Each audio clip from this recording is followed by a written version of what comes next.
right, well, good afternoon and welcome everybody to today's IHEA webinar entitled Beyond the Institution, Human-Centred Approaches to Mental Health Design.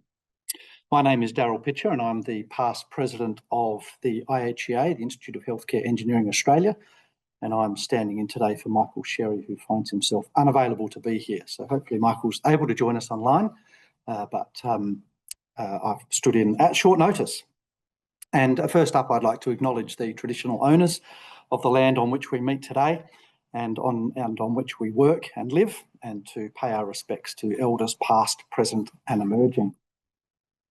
We've got a few people in the room here today, so it's great to have you all here as well.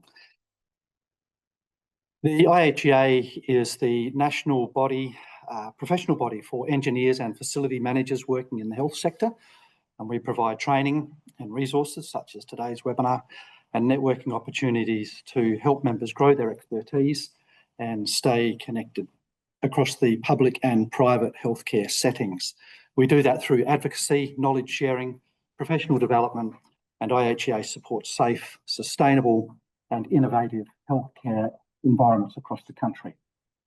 IHEA is also a member of the International Federation of Healthcare Engineering, a global federation with whom I also hold a role as an executive committee member and a past president. And we've invited the global community of the International Federation to be part of today's webinar. And we particularly welcome those who have joined us from around the world on less convenient time zones. And we give you a special welcome to be part of this webinar.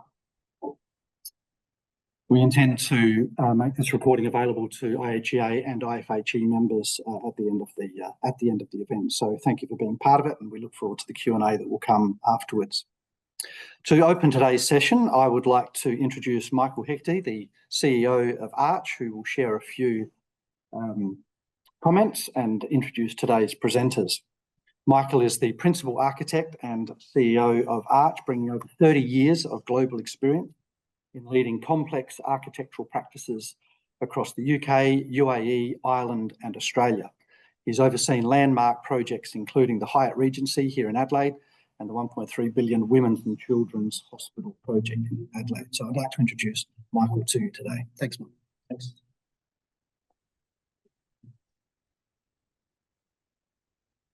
Hi everyone, my name is Michael Hegarty and thanks Daryl for the introduction. I was involved only at the site selection stage on mums and kids, but I think everyone in Adelaide who's got an architectural healthcare background has touched that project at some stage or other. So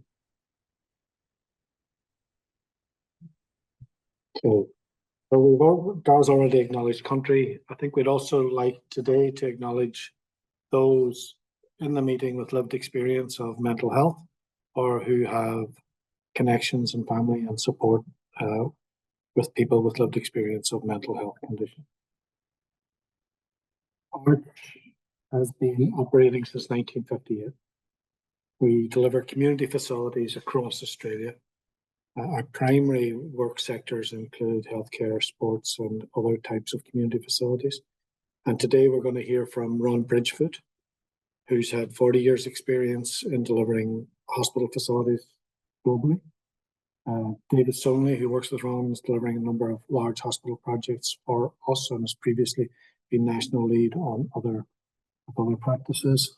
Sean Logue and Kelly Lowy, who are both healthcare specialist architects working with Arch. We have delivered projects in every state and territory in Australia of various sizes and various complexity. Regional hospitals across Victoria and New South Wales, including the one on the screen. We've delivered large hospital in the Northern Territory at Palmerston. We are currently delivering one of the largest hospitals in Queensland at Ipswich, which Ron is leading, and Ron may touch on aspects of that later. And we are also designing and delivering large, complex health research facilities such as the RDX Centre at Gold Coast, which Sean has been involved. I'd now like to hand over to Ron Bridgefoot, who will talk to today's topic.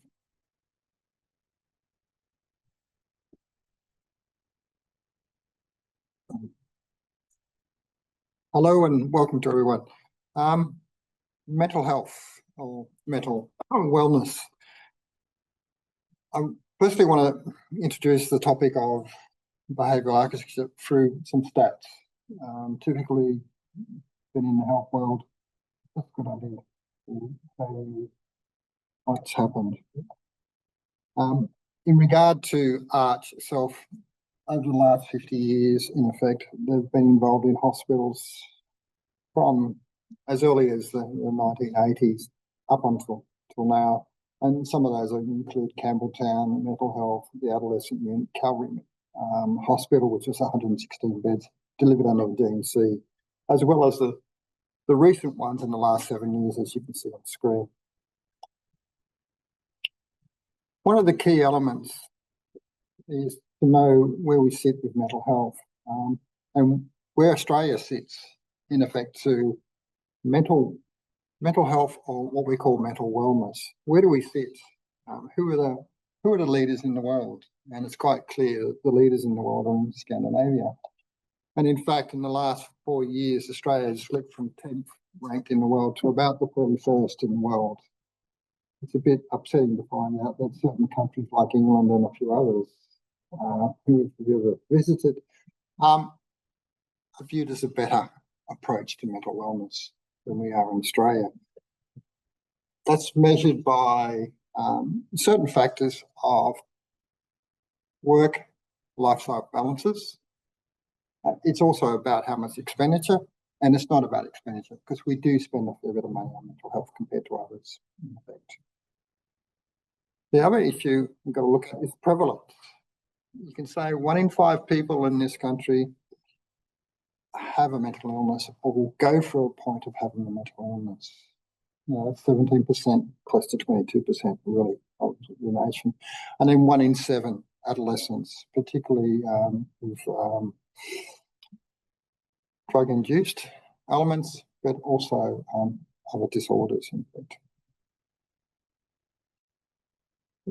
One of the key factors that we're seeing today in mental health is where we sit is we currently have a balance in the mental health world and service provision very similar to the main public stream. It's about a 70-30 split or 65-35 split. And there's a breakdown in mental health because mental health has a series of elements in it. Some are very acute, some are less, and then there is a need to make sure we have this balanced private and public sector approach to healthcare. But what you can see up there is in 2021, there was 27 beds per 1,000. Now we're down to 22 beds per 100,000, and that's decreasing. What I should note is it's decreasing in effect in the point that if I compare that to OECD nations across the world, their benchmark is about 71 to 77 beds per 100,000. So we're not even a third of the best countries in this world in terms of mental health and mental wellness. So there's a stat that came out a few years ago. There was a need to spend $22 to $24 billion on new mental health facilities, not just replace, because currently that's what we're doing right now. We're closing the old inappropriate facilities and putting in new facilities with not much growth in them. So to speak like that. The slide before was really saying the cost, sorry, I'll go back. The cost of mental health is about $8 million, but the real cost per year is more like $43 to $51 billion a year to society. It's not recognised to a great level, but people just see that we spend $8 billion, so that should be enough. Okay. The OEC has a strategy for high performance, which reflects what a lot of the organisations in Australia, like the Australian College of Emergency Medicine, etc., that we have to be person-centred, that we have to have accessible, high-quality mental health services. It needs to be integrated across the community and needs a continuum of care. Victoria has been well known for creating a continuum of care as probably the front runners in this country. The other states fall a little bit behind that. There's also this, to prevent mental health is a key element of all aspects of wellness or mental wellness within most of what we do in terms of education as well as health. One of the other elements of that is making sure we have early diagnosis. And one of the stats is that David will talk about, or Darwin, when we talk about a SARA unit, where we need to actually get people from ED waiting area to a unit as fast as possible. Because currently the people who wait the most in EDs are people with mental health. And the 50% of people with mental health that go to ED walk out and come back a lot worse than when they went into ED. So, okay. So our aim at Arch has always been, and we've always created this sort of slide to every project, is to create an environment which conveys hope, optimism, and a belief in recovery. Certain mental illnesses go through an acute phase of psychosis, but then they can calm down. So the element is that where we can, let's try and work with that, and let's build environments that do that. Across the world, different organisations come up with very similar ideas in terms of behavioural health. The CHIME idea of hope and optimism, identity, meaning, purpose, and empowerment. And that is about the individual, recognising the individual. Behavioural health is no different from evidence-based design in effect. So it's about realising the senses and also the engagement intensity. What is a mental health facility in reality? Is it a point where you actually have a more intense discussion with a person? So to create that communication, we need to have the ability to create an environment where they are comfortable, where they feel empowered, where they know where they are, they have orientation, and they have aspects of society that they can see, like trees, etc. Then we can actually use diversional therapies and art, etc., to improve the outcomes. It's quite clearly here that replicates that in terms of how our senses work.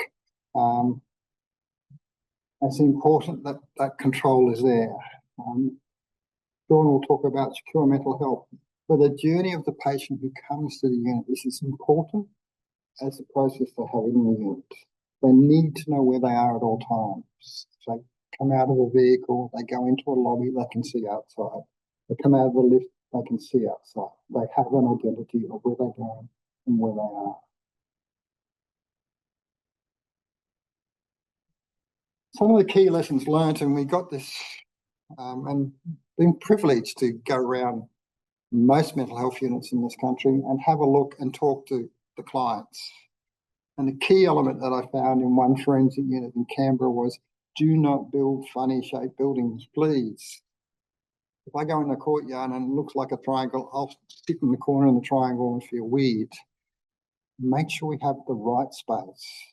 One of the elements that is not reflected in the guidelines is that the higher the degree of psychosis, the higher the level of space, personal space those people need. If you cram their space, it becomes confronting and they will shut down. So the guideline doesn't recognise that they'll provide 10 square metres per person. That doesn't necessarily work when you've got paranoid schizophrenia on the rampage. So we need to look at that. But the rooms, they said, please make them square. I don't want a triangle-shaped room, and I don't want an odd-shaped room. In fact, it works for the patients, but it also works for the staff, so the staff can see it. The other thing is natural light. Make sure we have natural light or borrowed light anywhere. One of the key elements I did probably 10 years ago was did a forensic review of suicides in Australia. And what we found was that suicides typically happen in small spaces, dark spaces where there's no light. So one of the key factors when we designed Gold Coast was that, and this is going back to Gold Coast University Hospital, is that the corridors are all lit brightly. We've got high intensity lighting in effect, but there's also one-way corridors. So you get borrowed light at all times, and then staff can see it. In the secure unit, from the staff base, you can see every single door to the bedroom, in effect. The other one is the bedroom. It's their personal space. And by that, in effect, that when they go into that room, no one else goes into it because it's their space, unless they invite you in there, unless they're away so you can clean it for them. But one of the key elements, and that was a regular state room, great observation. We've got swipe glass there with a tag, so staff from outside don't have to enter the room. The new doors that have come in that we use on all of ours is a sliding door. It's the best, how do I call it, anti-ligature door I know of in the world, and we get it from America because it's the only place that does it. It's used in all en-suites. It has a dignity to it as well. So we've used that here. The other thing is that you've got light from both sides. The essence of light to every room, every ensuite that we're doing now has a window. I don't care if you get borrowed light from a corridor. It has a window, so they are never dark. And whenever there's someone in there, the sensor lights work. So you discourage that thing of self-harm, in fact. Okay. Other elements are openable windows and automatic external blinds. We've managed to get that through in some places, but as the guys will say, it doesn't work in Darwin when the humidity is so high that as soon as you open the window, everything else is wet. So it does work in some places. Continuous high ceilings, 3-metre ceilings. Also, I'm sure we'll be on the next slide. Elements that come through from various projects, and I'll soon hand over to someone else, is the ability to look at inventive ways of how we deliver health services. And David will talk about the Nunda, where it's a short stay unit.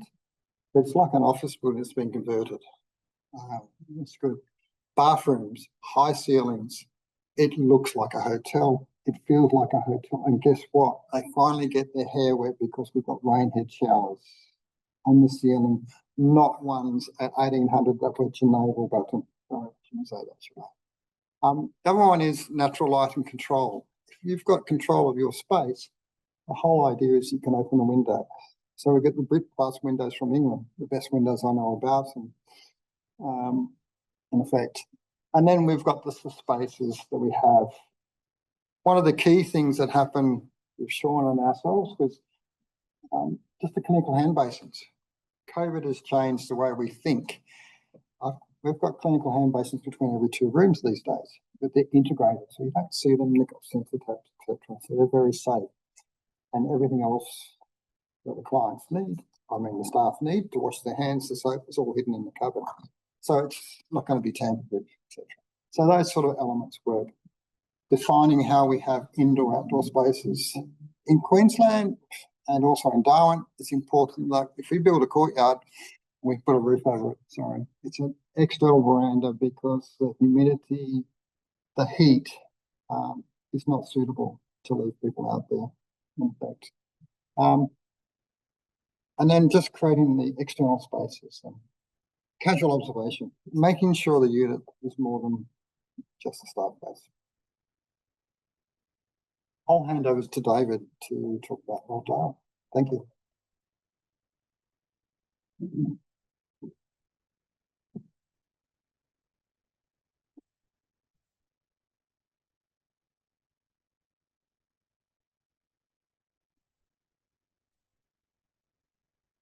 Okay, thanks, Ron. My name's David Stoneley. I am a principal at Arch as well, and I've been involved in the healthcare sector for last 25 years. Today I'm showcasing 2 projects, 2 of our recent projects that are really quite different from between the 2 of them in their approach, their typology, and a couple of other I suppose constraints and complexities. So the first one is Royal Darwin Hospital. This is currently in construction. It's due for completion around mid-2026. You can see the image there. It's a three-storey structure. It includes inpatient beds, therapy spaces, and a dedicated assessment and referral space.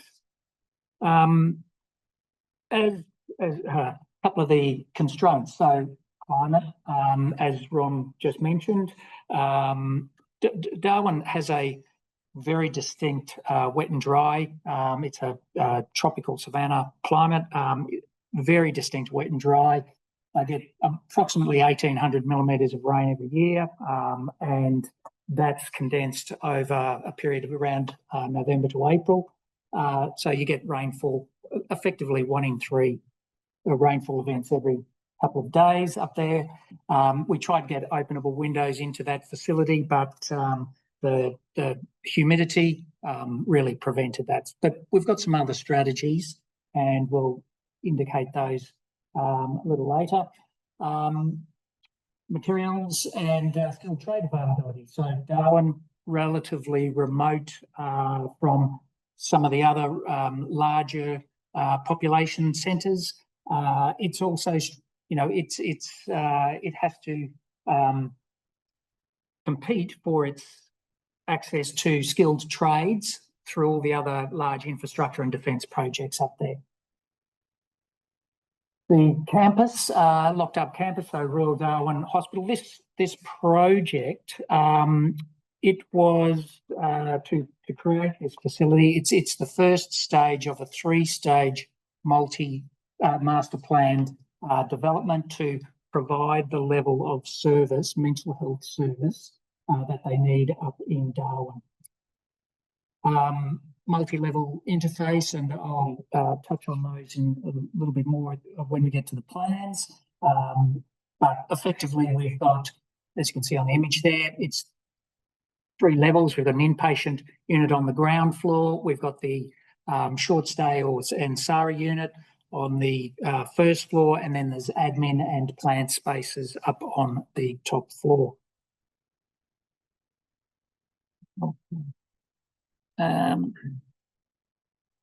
So this is a 24-bed unit. As I said, it's the first stage in a master planned response. 12-bed inpatient unit on the ground floor. Then there's another 6-bed short stay unit on the first floor, and then there's a 6-bed SARA. A SARA, it's an acronym. It's stabilisation and referral unit on the first floor. It's effectively a 23-hour unit, and that it's offering short-term care, assessment, and presentations that have come via the ED. Ron mentioned a little earlier about the number of presentations to ED if there is a mental health issue there. A lot of those people will not stay in the ED. So the SARA unit, this has a direct connection to the ED, an enclosed covered walkway, so that patients or consumers can come straight from the ED as soon as they're seen, and they can get the level of support or assessment, support and treatment that they need. So that was really one of our key features of that one, is that it's an enclosed, it's actually elevated, it's on that first floor. It's an enclosed elevated walkway that allows safer and smoother transitions from ED. Actually, Northern Territory actually has the highest level of, this is based on 23-24 figures, it has the highest level of ED presentations of mental health patients. You can see there on the slide the 3 steps. It's the master planned approach. This is just the first step in providing the facilities and services that they require. Series of floor plans, I'll go, this one's just the first floor. It's relatively simple approach when you see the first floor and the ground floor and the first floor, but this one is a 12-bed inpatient unit. You can see the rooms arranged in the pink. They're all on the outside for access to light. Did I just bump that? Oh, yes, I did. And on the floor above, we've got 6-bed SARA unit that has this is the elevated walkway coming in through here from ED. They have their own distinct entrance to a unit through there, and then the other entry for the remaining 6-bed of the inpatient unit is separated from there. Again, on the fairly central staff admin area, gives good observation of the communal areas and the courtyard through there. We've got the rooms all arranged around the outside, and then we have this administration and support zone. Breaking it down into the 4 6-bed pods, it's easier for management of the patients, for staff. It also provides those consumers, it's less crowded, they're smaller units, a little bit more privacy, so also less stressful. Ron mentioned some of the stresses earlier, just that overcrowding and noise sometimes can be quite triggering for particular consumers.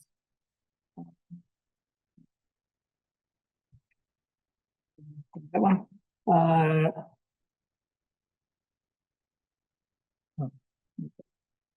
Okay. Just here, we've just got some imagery, and I thought here I'd just start to highlight some of the humanising factors that we've built in. So this is looking from a staff station across a communal area in the middle. There's a meals sort of communal area through there, and then a series of courtyards.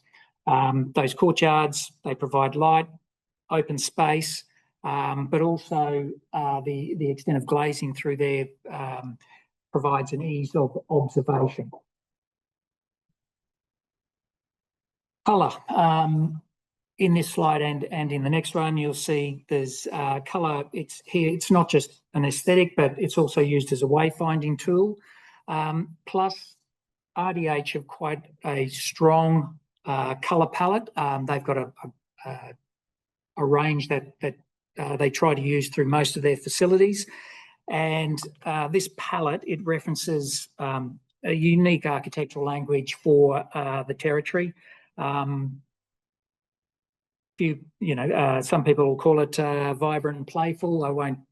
You can make your own assessment on some of the colours, but it is something that they try to bring in. Integration of the landscape through there, whilst it is some internal courtyards, we are looking at ways, elements to soften these spaces. And one of the connections again to the natural environment I mentioned earlier is the amount of rainfall. In these courtyards, there was some rainwater activated features. So again, just a way of making connection back to the outside.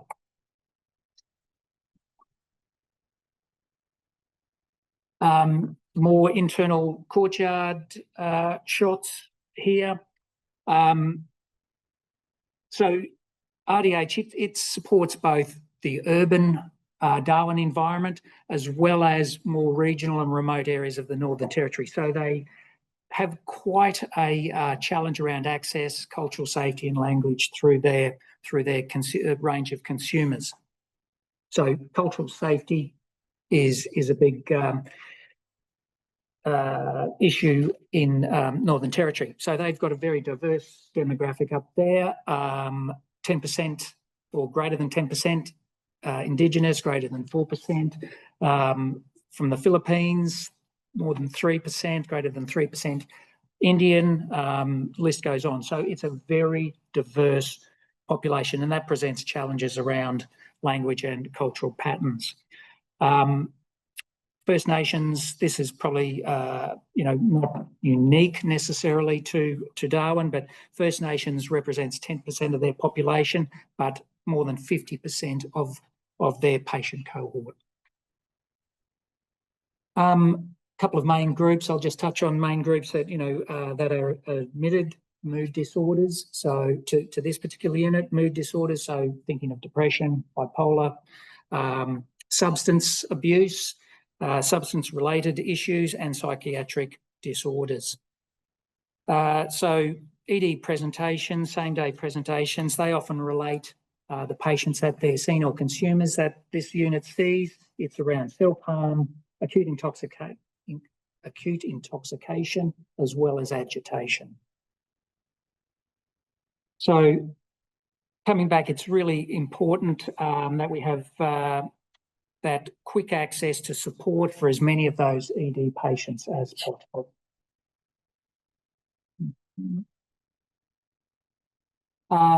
Just a couple of quick cutaway views through here. In the green there, you can see these are the courtyards. So they bring the natural light in right through the unit. It could be, you know, the floor plate is quite broad. So this is a way of breaking it down, bringing that light well in. The other thing you notice is the screening on the outside. Those screens have a couple of purposes. One is privacy, a relatively tight campus, the locked campus, so we've got overlooking from adjacent buildings, so this provides a little bit of privacy. Solar treatment, so the temperature, solar gain on the outside of the building, plus we do have some of those external walkways to keep services and other people the journey around the building to the arrival points. They also provide an opportunity later on for a bit of growth and natural vegetation to grow up on the outside, soften the building, also bring that view to nature a little bit closer to our consumers. Another cutaway through there, but there's nothing really on that one. Okay, this is another recent project located. This one's in northern suburbs of Brisbane, and it opened in early 2025. This is Nunda Private Hospital. The video will just play in the background. And this was Queensland's first private mental health facility under the integrated model of care that has been developed by IMH, who were the service providers. It's a facility design here. It reflects the commitment both through the design that we've provided, as well as the health service that IMH have provided, to innovative patient-centred care, where we're aiming to create a more compassionate and future in mental health care.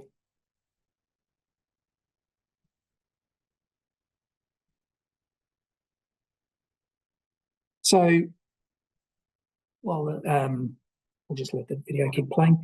Human-centred design. So we've mentioned that a couple of times. The aim is really about reducing stress, enhancing safety, and promote healing and improve the experience for both the consumer as well as the staff. How do we achieve this? And when the slide finishes, sure.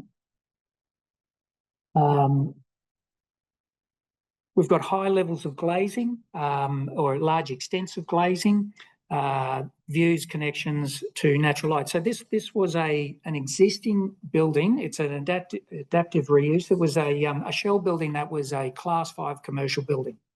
It was being developed for commercial premises, and during construction, the developer pivoted to healthcare. And so we provided planning for this facility.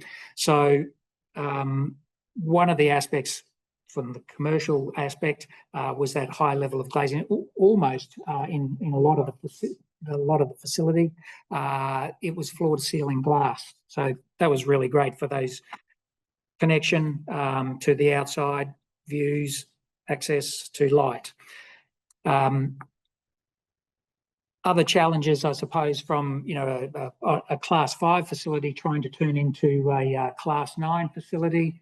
There's issues around the size of lifts. Patient lifts are different to general commercial lifts. Stairs, emergency egress stairs or exit stairs, there are different sizes around the codes, but we managed to work through a patient chair, wheelchair effectively, that could be used down through the stairs. That was seen as an alternate solution, but an acceptable solution. So that was really quite beneficial to get that across the line for the planning, rather than rebuilding all those cores and the infrastructure that was existing. Other things, how we achieve the human-centred design is the high quality level of fit out. So we reduce that clinical feel. It's more homely, less intimidating for the consumers. Some very simple wayfinding, single straight corridors. I think Ron pointed that out earlier as well, for single corridors, light at the end of it through there, as well as access to other therapies. So in this facility, we've got gym, art spaces, quiet rooms, sensory rooms, all in addition, within the facility, all in addition to the general consult and treatment spaces. Just here on the floor plans, there's two floors, floors of 29 beds. We've got these just straight corridors down through here. So this was our central staff area, as well as the lift lobby. So arrival, we were on a multi-level building. We had an arrival on the ground floor and some other support facilities. Then we had 2 levels of inpatient, and then through there, patient courtyard. So on each level, probably another challenge just on the bordering this site, on the outside through here, there's actually a rail corridor. Quite a bit of noise, thinking about quite a bit of noise coming in. It can be quite disturbing for patients. So on those, not the whole building, but part of the building, we actually retrofitted double glazing to enhance the acoustics for the consumers in there.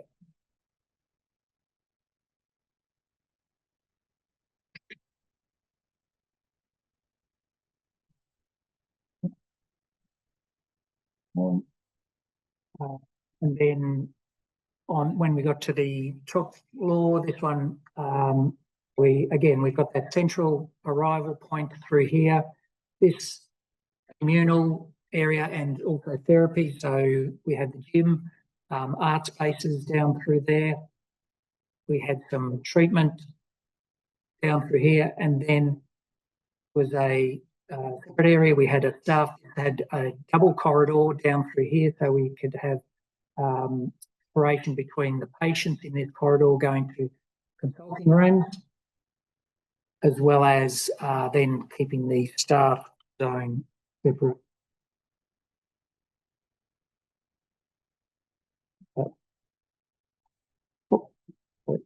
Okay, I'll hand over to Sean. Thank you very much. Thanks, David. My name's Sean Logue. I'm an architect in Brisbane, working with Arch. I've been working with Ron and David mental health design facilities for the last almost 10 years. So not quite as much as Ron, but getting there. This project that I'm pleased to be able to speak to you about is the second stage in the Wide Bay Health Services expansion of their Hervey Bay campus. The mental health unit is sited on a prominent road frontage and overlooks their new ED building, which was built prior to this development. Previously, it had been a large car park that had been left levelled, but that was heavily sun exposed. No natural planting or vegetation around it, and was right next to the helipad. So we had a few challenges and constraints with this one. We were limited by an easement and the existing ED building in terms of how much we could grow. And this building, because it is part of a broader health service, has multiple streams of services. So it has the Wide Bay Hospital and Health Service campuses feeding into this unit. But it is a very prominent site on their campus. So as I said, the unit has separate streams for intake. So there's direct presentations from the building coming across that raised linkway, as well as in the ground plane transfers through the secure entry experience, and a day unit for drop-in services. The Hervey Bay Hospital site really provided an opportunity for collaborative design. So we were looking, it was designed during COVID, so we were all working remote, and that really gave us an opportunity to engage with a broader stakeholder group. So we had the opportunity to, via Teams, really engage with consumers with that lived experience and try and get a facility that responded to their needs as much as the staff that we see on a day-to-day basis. Talking through the floor plans, as I said, the ground plan, which the building is on a tiered site as well. So we have the building above, but the ambulance bay for those discrete transfers from their other campuses, as well as shared services from the site-wide site-wide energy, chilled water, dry fire and ICT services discreetly connect to this building via the link bridge and underground culvert. The main unit is on level 1, which is also on ground. This included the 6-bed HCU unit you can see in the blue central zone. 6 beds all centered around the courtyard and lounge spaces, and that was really fundamental to our approach.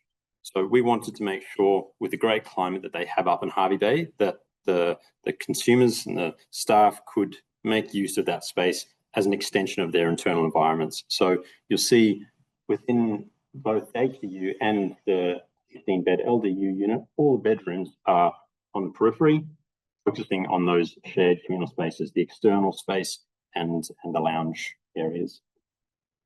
So we have in this project courtyard for HCU, LDU, a dining space courtyard, interview space courtyard, as well as a space for when family visit that they can go outside and make better use of that natural environment.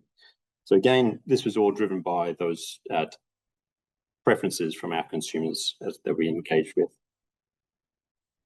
Up on level 2, this facility operates the Wide Bay Health Services Mental Health Call Centre.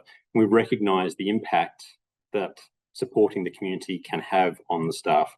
So we wanted to ensure that we took all those approaches and provided that fantastic amenity to the staff who are on the front line dealing with significant issues every day. So we've got a large balcony area, we've got staff lounge, breakout spaces, as well as shared work areas, so much more flexible than the traditional boxed-in offices that they had previously. Under the grey metal deck roof is a concrete slab ready to go for the future expansion. So when we're working with the health service, they have anticipated growth within their region, and we look to see how we can future-proof this facility so that they can just rip off that roof and keep the facility underneath running as they expand it. The next project I'm going to run through, and I'll start this video, is the Gold Coast Mental Health Rehabilitation Unit. A long name, but what this is a fantastic project on the Gold Coast University Hospital campus.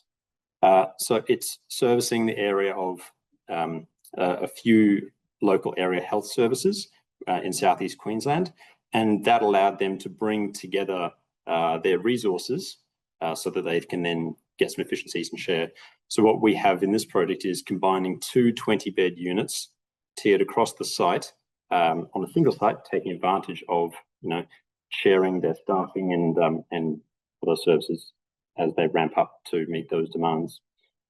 So to accommodate this demand for 8,000 plus square meters of building, we've taken advantage of the natural surrounds of the parklands at Gold Coast University Hospital and engaging into that sloping side. So every level of the building really touches ground, which is a key aspect.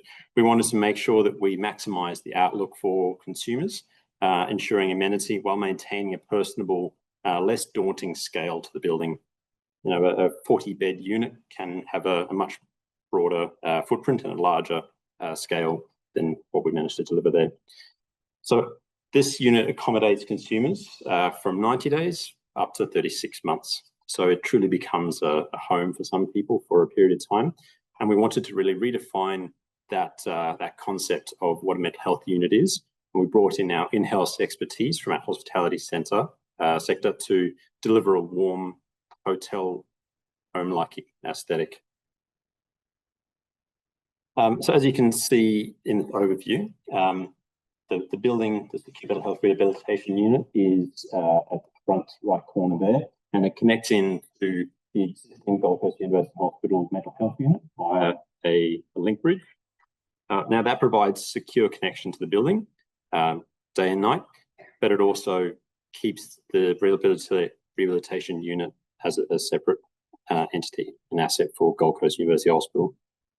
The building takes advantage of the site-wide infrastructure. It's located directly opposite the central energy plant, and all of those services come across from the tunnel that runs underneath the mental health unit. The building is situated, as I said, on the parklands, as you can see in the background there, and it steps into the terrain with a secure sally port access on the ground level. But there are three large openings that you see on each level are the courtyard spaces. So we wanted to ensure, that we were providing access to the environment around them, despite it being a secure facility. So here is the simple section showing how we stack those two units, step them back to really promote access to light and ventilation, especially for those consumer rooms which are at the front there. So looking out from the campus rather than back at the hospital, ensuring that consumers were focused on the journey ahead rather than maybe where they've come from.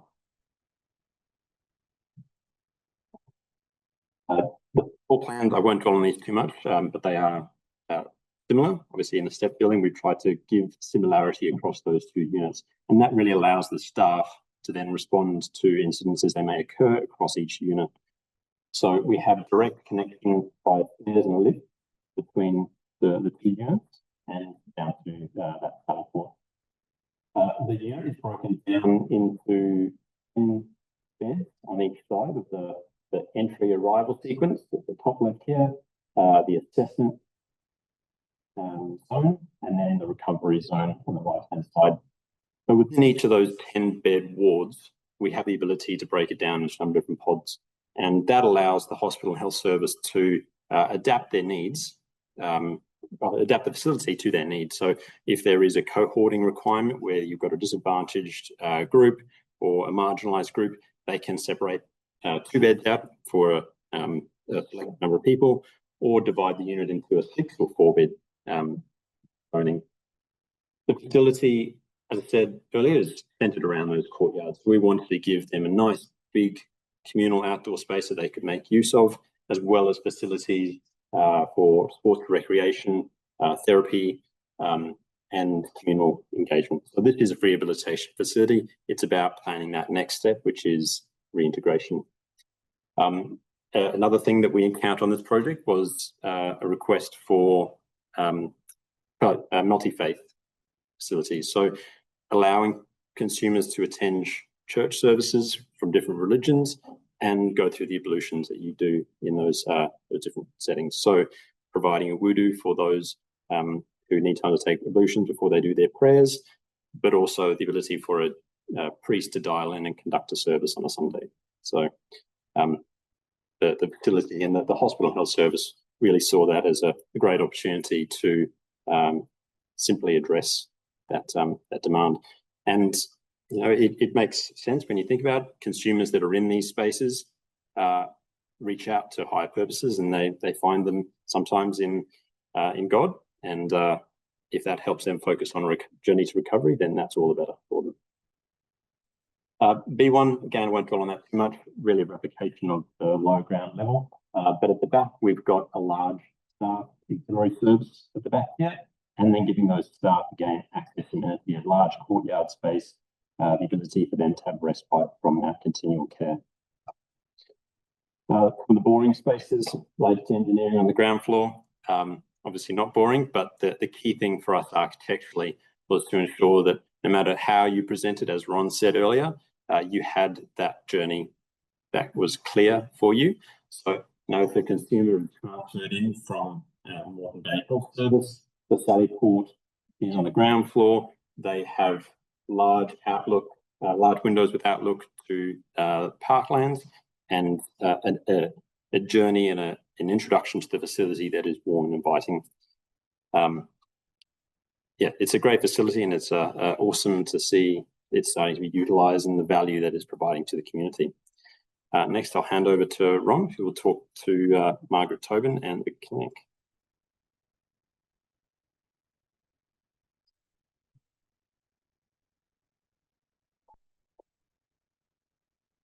Sorry, look, I'll try and speed myself up. I talk too much. Thank you. Margaret Tobin, we were privileged to be awarded this project. It's the development of 2 6-bed HDE units down at Flinders Medical Centre, an existing well-known mental health facility down there.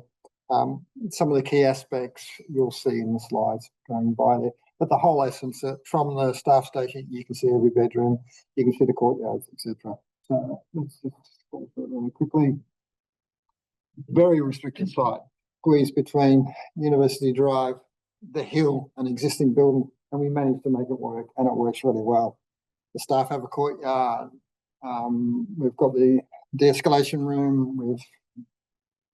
We've got gold metal padding to the walls, which is the best we know for exclusion zone or de-escalation zone. We're not allowed to say seclusion anymore. Okay. But in effect, it's all about patient-centered care. It's 6 beds in each pod. Let me just show you the site.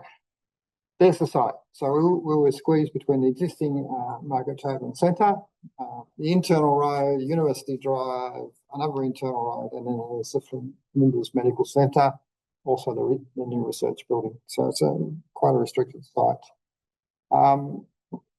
Quite a beautiful building that Michael's developed, so I'm really proud to be part of it, in effect. One of the key elements is making sure that we have this openness. So from the staff centre, we can actually go see right through the dining area, the lounge, and into the courtyards, in effect. You look at the plan on the lower level, we've got the green areas, which is staff to have an aspect to the outdoors as well. We've got the plant rooms down there. We've got some car parking, but we've also got a Sally Port, so people can actually drive in there, go into a secure holding area, and then go up the lift to upstairs. When we get upstairs, it's a really simple plan. Openness everywhere. The green spaces are the staff areas. The cream spaces are basically the patient areas, so it's quite open in effect. And then from those 2 staff bases, they are interconnected, of course. You can actually see every single bedroom, in fact. This one over here is just sorry, you can't film. There's 2 new bedrooms in the old unit that were provided there. But the whole essence was that you could go from one lift into the 2 different zones. And ideally, a HDU should never go above 6 beds. I know if I look at the studies from Europe, and in England particularly, those units are critical. Once you get too many people, it causes problems. I found that in Victoria, in one unit where the alpha male tends to totally control the area, and we need to break that down so that doesn't happen, because that destroys recovery for someone else. So 6 beds, 4 to 6 bed has always been viewed as probably the best approach. Okay, I'll quickly go on to the Vic Clinic. The Vic Clinic is well known across Australia as a private mental health facility. We had the pleasure also there of trying to transform an existing building over 5 stages, I think, maybe 5, maybe more stages, to redevelop it so that we could actually increase ambulatory care in there, increase the bed numbers, and provide some external spaces in the place, but also provide rooms that have quality spaces in terms of en-suites and bedrooms. This is one of the first ones where we developed that the bedrooms themselves have the ensuite. There's no door to the ensuite. So we're designing the ensuite so it's there, but you can never see in from the bedroom. In fact, it's right near the centre. So you walk around into it. Always has sensor lights, of course. And there's probably some shots of that there as well. You'll see the high-end quality finishes. So it does feel like a resort in effect. Gold Coast Secure is on the same, and it's a public system as well. But there's an openness to it in effect. Okay. Look, thank you. Look, that was a number of facilities. We've probably got another 10 others that we haven't shown today. But one of the key takeaways, what we can say, is that we've tried to do human-centred. And we will always try, and we will always do it in a collaborative mode, talking to the clients and talking to everyone in the community. We want to bring landscape into the building. On many of the things where we do have landscape, we've actually researched the landscape. So if they start eating the landscape, they don't get sick. So we've done our research into that, and we expect our landscape architect to do that. We have to create cultural safety. Some of the things we haven't talked about, like there was a mother and child section, the secure mental health, a little area there that could actually be taken away and be nice. Secure mental health, there was 8 beds assessment. The other 4 beds could be used for something special, in effect. So we understood that we need that clustering of people. The other thing is innovation in practice. The acute phase of psychosis typically is, in most cases, the government tells me it's between 0 to 28 days. I don't know why that, but that's what maybe that's a funding element. But then they go through the different phases from that. So many innovations the private sector are doing.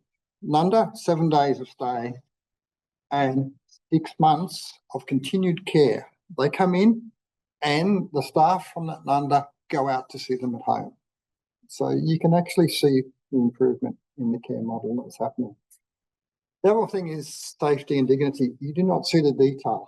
Detail matters. Every little detail matters. How that lock works, door top alarm, how the privacy is.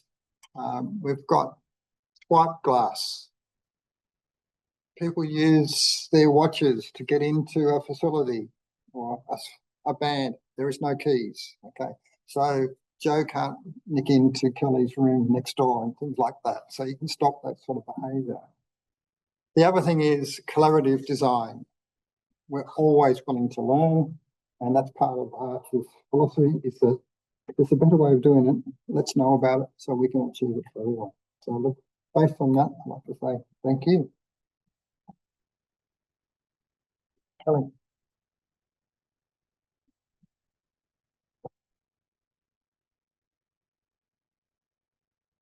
Thank you, Ron, Sean, and David for the presentation today. I know we have the time limits. We're a little bit run over the time. So for those who can stay, please do stay, and you are welcome to put your questions for our speaker on the chat. For those who require to go, please, you are welcome to finish the Zoom meeting now. So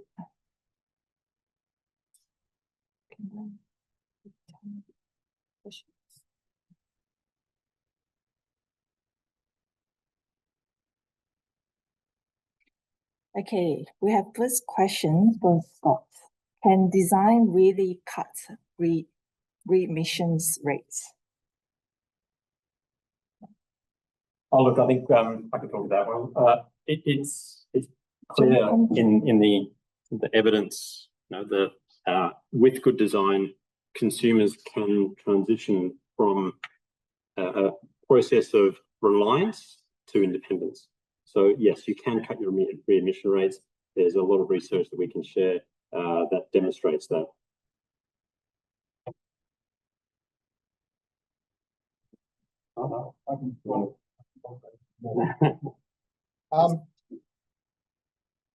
There's a couple of studies that have said design can improve admission rates. New South Wales Health put out a therapeutic guidelines for mental health facilities and healthcare facilities, and that really embedded international research and said if you actually do certain things, particularly early intervention, readmission rates will stop. If you actually, if the health systems people develop this continuum of care in reality, so that once a person leaves the acute phase, they are seen in the community, then readmission rates will drop substantially. The issue that we have in our country at present is that balance of money is not there for that treatment. And that's why we have lots of crisis centres and phone-in centres. How do you stop budgets from watering down good design? You talk and talk and talk and dwell on the aspect that what you spend now is nothing compared to what you will have to spend in the future.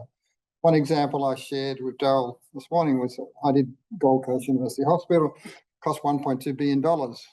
Typically the recurrent cost was, it used to be 1 to 5, 1 to 3. A year later, their recurrent budget was pretty close to the capital cost. So the issue is the recurrent cost will always outgrow the capital cost, in effect. The next question was from Ellen's. It was about knowing how well the doorless bathroom worked at the Melbourne clinic. Okay, that's me, sorry. The feedback we've got is everyone loves it. That is a private facility. Whether there is a public hospital that would be willing to do the same, not from our experience. We've done Towns Mental Health Unit where they looked to remove ensuite doors, and there was a lot of challenges and pushback from particularly the staff groups. They don't want to be in a compromising position where somebody feels like they've had their dignity compromised while they are there under a health directive. I can answer it in one way. Where doors have failed, and I've got a privilege saying it's not my hospital, but I know who designed it. Canberra Rehab Hospital in ACT put doors on, they failed dismally, they were taken off. They have no doors now. They have a shower curtain sort of where the door is. Basically, it's doorless. Is it good? I don't think so, because from the bed you can actually see the shower or the toilet. So the one aspect of it is making sure you've got the space and the ability to do it. The best doors we've seen, as we said, is, I can give you the name of it, it's an Accurate door, and I think Sean's put a detail there somewhere. That door is a anti-ligature sliding door. It's probably one of the best doors I know for mental health. It's not these cowboy saddle doors that fold away and become weapons. It is not also a door where you can have a ligature point on there at all. So they are fantastic. And the feedback we got from all our clients is that's the best thing, it's sliced bread. Okay. As John will say there, so let's go back one. There's the door. And the detail, as we say, and that the amount of detail and expertise that's gone into that door is endless. Little things like we know that we should have fixings at 150 centres so that no one can kick a door in. When I did Gold Coast University Hospital, adult mental health, within 6 weeks someone kicked the door in, because they realised that the beads are not fixed at 150 centres, they're fixed at 300 centres. So they could kick the glass out. So clients learn things. My first mental health unit was Manly Hospital, which no longer exists. a client lifted up a chair that was concreted into the floor, put it against the fence and created a ladder and climbed out and stole a bus. I got a call at 1 o'clock in the morning from the CEO of the hospital saying, your design caused someone to leave the hospital and steal a bus. The end result was that, no, it wasn't. They just didn't see that this person for weeks was wedging this chair with its concrete footings out of the ground. So when a client wants to do something, they do something. Fairfield Hospital in Victoria, the secure fence was altered after a person managed to squeeze his way over a 6-metre high fence to get out of the unit. So we're dealing with people who know what they're doing. Yeah. And the last question: How do we future-proof mental health buildings? Yeah. One of the good things about mental health, what we say is that it's a mental health building, but it's also a rehab building. So straight away, if it's not mental health, it could actually turn it straight away into a rehab building. The quality of that. In terms of how do we do it, in some of our latest designs, we just did a master plan for Gympie Hospital. We looked at the ability to extend it. At Fraser Coast, we can extend it as well. So looked at how we can actually make it work, but at the same time, make sure we have the observation. That is the key of elements. Today, you saw some sites that are very, very restrictive. The ability to expand is only vertical. Gold Coast, we went vertical for that reason as well. And you'll see that mental health across this country is finally going vertical. One of the first vertical ones was St Vincent's in Victoria, and then Royal Brisbane. They are not good copies. I shouldn't say that. They are not they are not elements that you should copy, but some of the philosophies behind are very good. Sean, Dave? Well, I think in terms of how you future-proof mental health building, it's also that you want your building to be robust, and certainly from an operational perspective, you want things to be repairable. So how we can design consistently so that things can be fixed when they break, because things always will break. I think that for a mental health unit, there is no backup. If you have a room that's out of action, that is a consumer that's out of a bedroom. So, if you have downtime, it's not just a cost to a private client, it's a client, a consumer that is in a vulnerable position. So yeah, we generally try and design things that are simple, robust, but don't really have that institutional look to them. So we really do take a lot of care trying to detail things so that they have a resemblance to a home environment.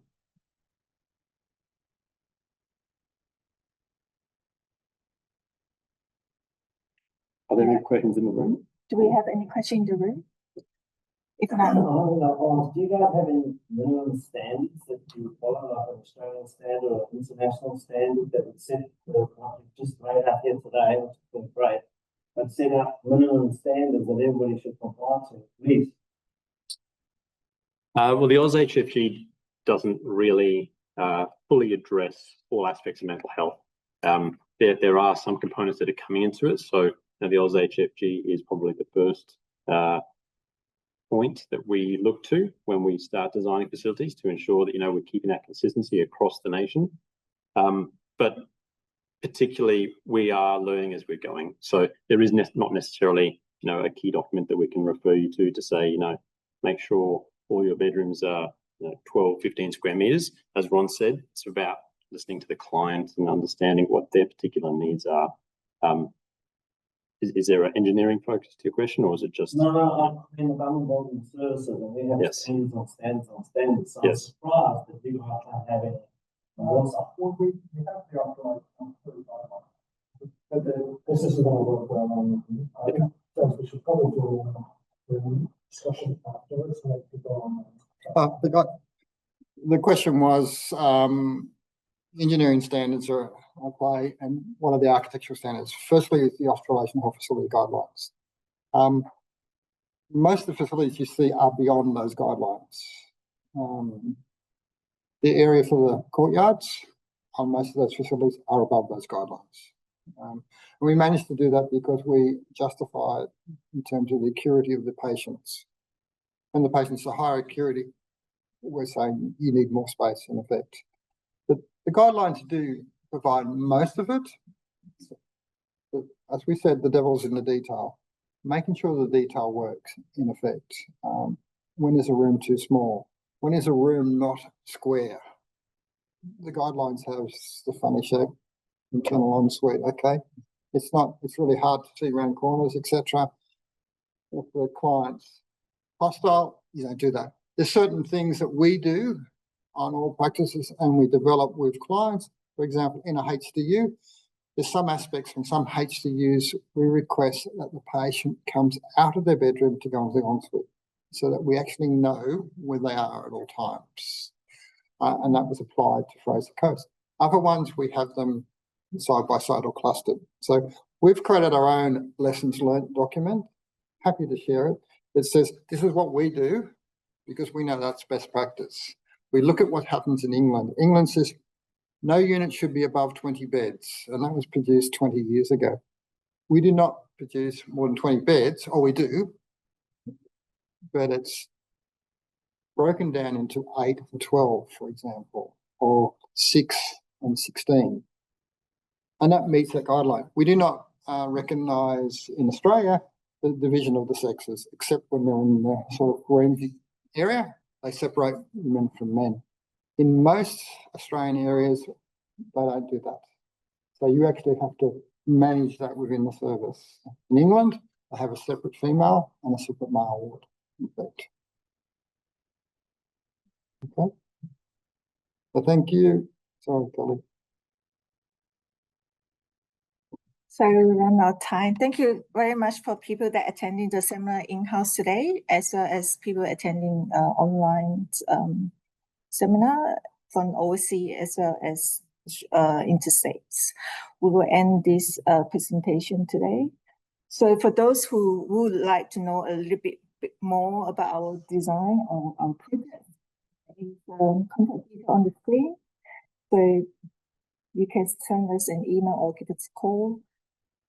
So for in-house people, if you have more questions, please do stay, and we're happy to keep going with this seminar. Thank you.